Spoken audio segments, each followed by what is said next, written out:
Hola chicos, ¿cómo están? Me gusta volverles a ver en un nuevo video de anatomía craneal, esta vez con dos huesos más.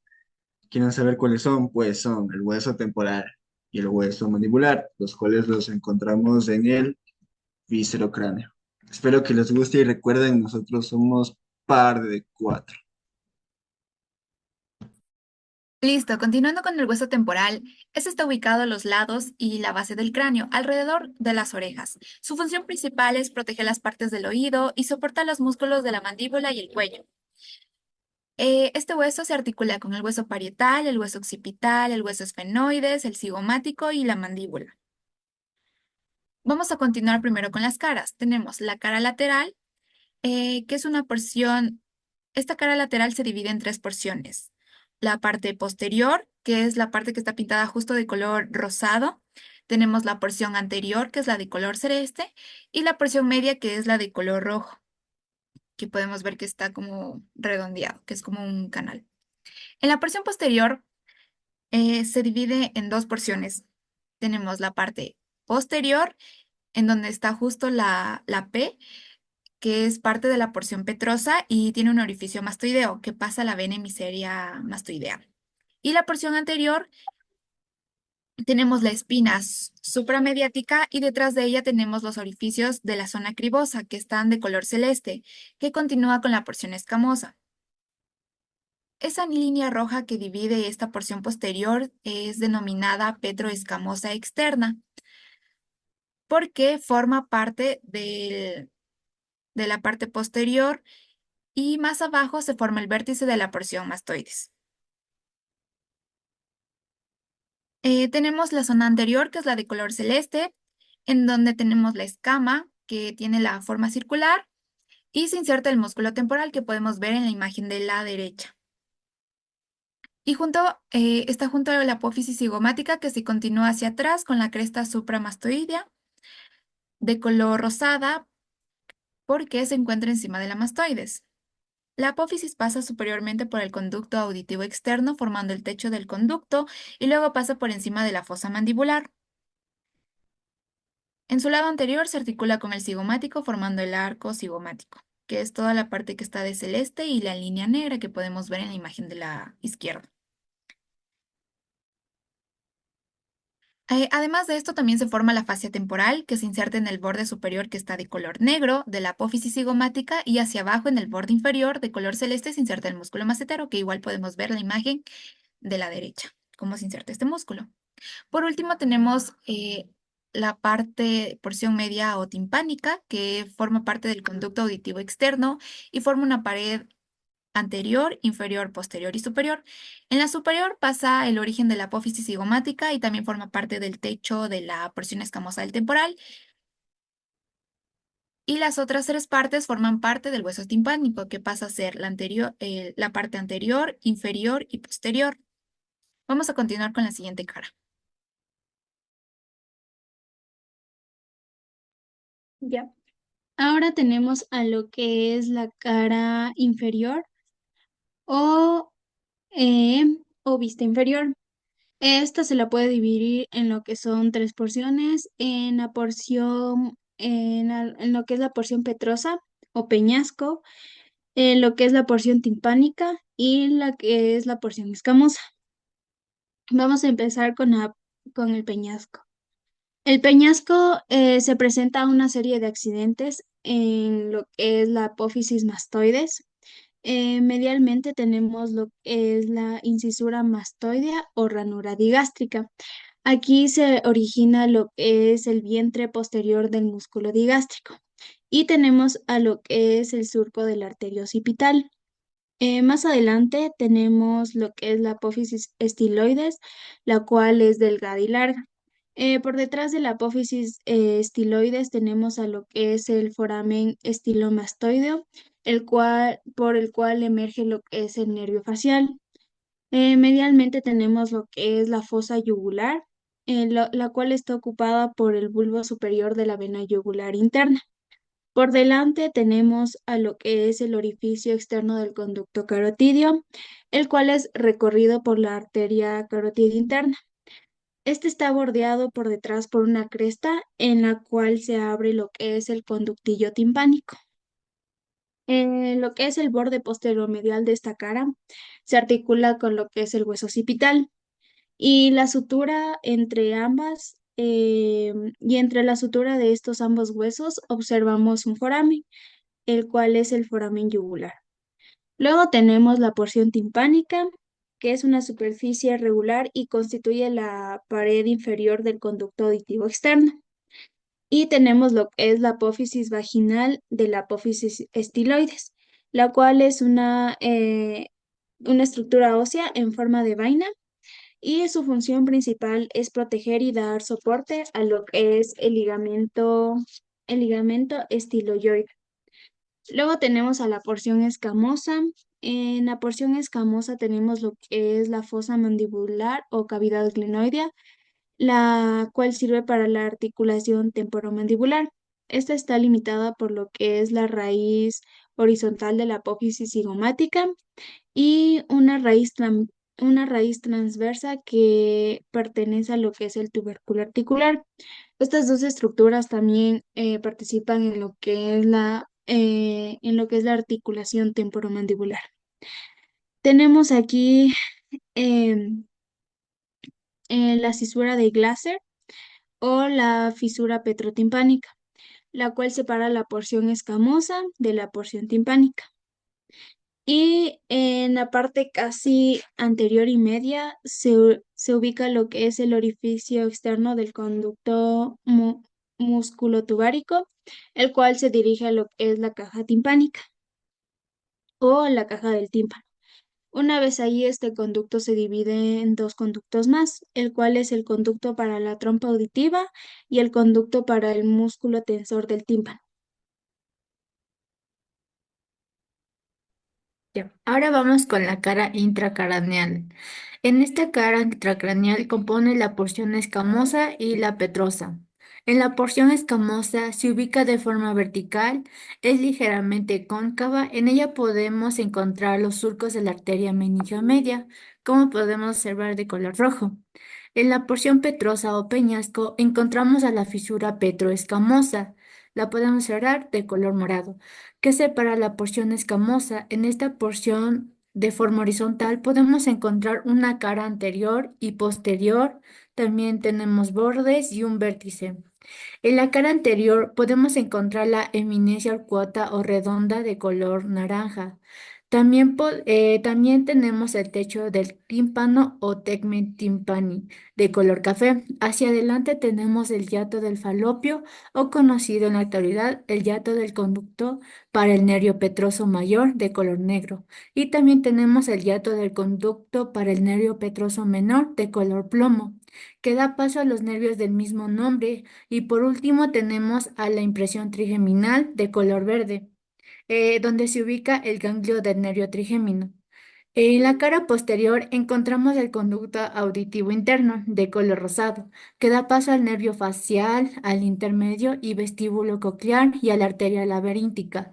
Hacia arriba y un poco hacia atrás encontramos la fosa subarcuata de color verde y hacia posterior encontramos el orificio del acueducto vestibular o conducto endolinfático de color celeste. Más lateral encontramos el surco del seno sigmoideo de color azul, que está situada en la cara profunda del mastoideo, donde se va a abrir el foramen mastoideo de color negro de la vena emisaria mastoidea. En esta cara también podemos encontrar un borde superior. En este borde contiene el surco del seno petroso superior, que podemos encontrar de color amarillo. Además, da inserción a la dura madre de la tienda del cerebro. Y por último, tenemos un vértice de la porción petrosa. Este vértice se encuentra en contacto con el esfenoides. Está representado por el orificio interno del conducto carotidio, de color un rojo oscuro. En este orificio pasa la arteria meningia media, el plexo simpático carotidio interno y el plexo venoso carotidio. En un cráneo articulado, este vértice entra en contacto con el esfenoides y delimita un orificio que es el foramen lacerum o agujero rasgado anterior. En este pasa el nervio petroso mayor. Siguiendo con este hueso, vamos a hablar sobre las cavidades y canales del hueso temporal. Vamos a empezar con las cavidades, las cuales son la cavidad del oído medio o llamado tímpano. Esta cavidad contiene los huesecillos del oído, o sea, el martillo, el yunque y el estribo. Esta misma está involucrada en la transmisión del sonido desde el tímpano hacia el oído interno. La segunda cavidad es la cavidad del oído interno o laberinto óseo. Esta incluye el vestíbulo, los conductos semirradiculares y la cóclea. Estas estructuras son cruciales para el equilibrio y la audición. Y por último, la cavidad de la trompa del eustaquio, la cual conecta el oído medio con la nasofaringe y ayuda a equilibrar la presión entre el oído medio y la mucosa. Por último, vamos a hablar sobre los canales del hueso temporal. El primero es el conducto auditivo externo, el cual conduce el sonido desde el exterior hacia el tímpano. El segundo es el conducto carotídeo, el cual permite el paso de la arteria carotídea interna que suministra la sangre del cerebro. El tercero es el conducto del nervio facial o canal del facial. Este permite el paso del nervio facial, el séptimo par craneal, desde el tronco del encéfalo hacia la cara. El cuarto es el conducto de Falopio, el cual es una parte del conducto del nervio facial donde pasa a través del hueso temporal. El quinto es el canalículo timpánico, el cual permite el paso del nervio timpánico, una rama del nervio glosofaringio. El cuarto, bueno, y el sexto es el conducto petroso, el cual permite el paso del nervio petroso mayor, una rama del nervio facial. Y por último, el conducto del nervio hipogloso, el cual permite el paso del nervio hipogloso, séptimo par craneal. Bueno, hemos acabado de ver lo que conlleva el hueso temporal y ahora vamos a ver todo lo que conlleva el hueso mandibular. Ya, como dijo mi compañero, ahora vamos a ver lo que es el hueso mandibular. El hueso mandibular es un hueso simétrico, par y mediano. La mandíbula es un hueso móvil situado en lo que es la parte inferior de la cara. Esta presenta lo que es una porción horizontal, que es el cuerpo, y una porción vertical, que son las ramas. La porción horizontal presenta dos caras y cuatro bordes, y la porción vertical presenta dos caras y cuatro bordes. Comenzamos con el cuerpo, con la cara externa. Observamos que en la línea media presenta una cresta vertical, el cual es el resultado de la unión de lo que es ambas mitades de este hueso, la cual se llama sínfisis mandibular. Por debajo de la sínfisis mandibular tenemos lo que es la protuberancia mentoniana, el cual presta inserción a lo que es el músculo mentoniano. A los lados de la protuberancia mentoniana tenemos lo que es el tubérculo mentoniano y lateralmente hacia atrás tenemos lo que es el foramen mentoniano por el cual emergen nervios y vasos mentonianos. Casi a mitad de distancia de lo que es el arco alveolar y el borde inferior de la mandíbula emerge lo que es la línea oblicua, en la cual se continúa hacia arriba y hacia atrás con el borde anterior de la rama. En esta línea se insertan lo que son los músculos depresor del labio inferior y depresor del ángulo de la boca. Luego tenemos por encima de la línea oblicua unas salientes, las cuales corresponden a las eminencias alveolares. En estas salientes existen unos surcos, los cuales corresponden a los tabiques interalveolares. Continuamos con la cara interna. En la cara interna tenemos las eminencias alveolares, que son prominencias que corresponden a las posiciones de los dientes y proporcionan soporte y estabilidad a cada uno de ellos. Las eminencias alveolares son la flecha que señala de color naranja. En la parte media vamos a encontrar las cuatro apófisis geni, que son los círculos color naranja. Tenemos dos superiores que dan inserción al músculo geniogloso y las dos inferiores que dan inserción al músculo genioideo. Cerca del borde inferior del cuerpo de la mandíbula encontramos la fosa digástrica, que es la de color plomo, que da inserción al inicio del músculo digástrico. También tenemos la línea amiloidea, que da inserción al músculo amiloideo. Esta línea es de color rojo y se divide en dos porciones. Una parte superior, donde está la fosa sublingual, que es donde indica la flecha de color verde, que aloja la glándula sublingual, y en la parte inferior se encuentra la fosa submaxilar, que está pintada de azul y aloja a la glándula submaxilar. Ya, tenemos la sínfisis mandibular, que ya mencionó mi compañera antes, que es donde señala la flecha de color turquesa. Es la línea en el centro de la mandíbula donde se unen las dos mitades de este hueso. Al nacer, estas dos mitades están conectadas por el tejido fibroso y alrededor del primer año de vida, este tejido se convierte en hueso, uniendo las dos mitades en una sola pieza y dando forma a la mandíbula de un adulto. Tenemos también el tubérculo mentoniano, que es donde señala la flecha de color amarillo.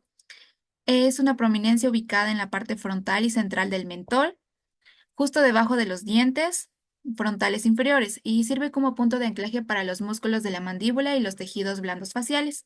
Además, ayuda en funciones como la masticación, la deglución y también contribuye a la estabilidad estructural del mentón. Ahora vamos a ver los bordes de esta cara. Esta cara presenta lo que son un borde superior y un borde inferior. El borde superior corresponde a lo que es el arco alveolar y recibe a las raíces dentarias. Estos alvéolos están formados por varias cavidades, las cuales están separadas por los tabiques interradiculares, en las cuales insertan ligamentos dentarios. Luego tenemos al borde inferior. En el borde inferior podemos observar la fosa digástrica, en la cual se inserta el vientre anterior del músculo digástrico. A continuación tenemos la rama de la mandíbula. Esta rama presenta dos caras y cuatro bordes.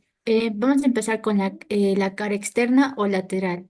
En esta cara casi no hay estructuras, tiene una carilla rugosa que presenta inserción al músculo macetero llamado gonio, punto craniométrico originado por el ángulo de la mandíbula, como podemos observar, de color morado. Este ángulo es atravesado oblicuamente por la arteria facial por el que es fácil sentir el pulso en esta zona. Tenemos el borde superior e inferior. En este borde superior presenta tres accidentes: la apófisis coronoides, tenemos la escotadura mandibular y la apófisis condilar. La apófisis coronoides es más triangular, sirve de inserción para el músculo temporal. En la escotadura mandibular es ancha, profunda y cóncava. Superiormente comunica las regiones maceterina y cigomática y da paso a los vasos y nervios maceterinos. Además está formada anteriormente por la apófisis coronoides y posteriormente por la apófisis condilar. Por último, tenemos la apófisis condilar. Es de redonda, se articula con la cavidad glenoide del temporal. En esta podemos encontrar la cabeza. Parte más superior de la apófisis condilar. Tenemos el cóndilo, es redondo, conforma la parte con la que se articula el temporal. La cavidad glenoide tiene una pequeña depresión llamada fosita pterigoidea. La fosita pterigoidea sirve de inserción para el pterigoide de lateral o externo. Tenemos el cuello de la mandíbula. En esta parte se inserta el músculo pterigoide lateral. Y por último tenemos el borde inferior. Continúa con el borde inferior de la rama y en la unión de este borde con el borde posterior constituye el ángulo de la mandíbula. Bueno, vamos también a ver las ramas y bordes de la cara interna de la mandíbula. Vamos a empezar por las ramas. Continuando con la sección de la mandíbula, vamos a ver ahora las ramas y bordes de la cara interna de la mandíbula. Vamos a empezar por las ramas, las cuales son tres. Primero, el foramen mandibular, ubicado en la superficie interna de la rama mandibular. Es la entrada al canal mandibular que contiene el nervio alveolar inferior y los vasos sanguíneos. El número 2 es la língula de la mandíbula, una pequeña proyección ósea del foramen mandibular que sirve como punto de referencia para la inyección de anestesia local para procedimientos dentales. El tercero y último es el surco miloioideo, un surco que se extiende desde el foramen mandibular hacia abajo y hacia adelante, llevando el nervio y la arteria miloioidea. Por último, vamos a ver los bordes de la cara interna de la mandíbula.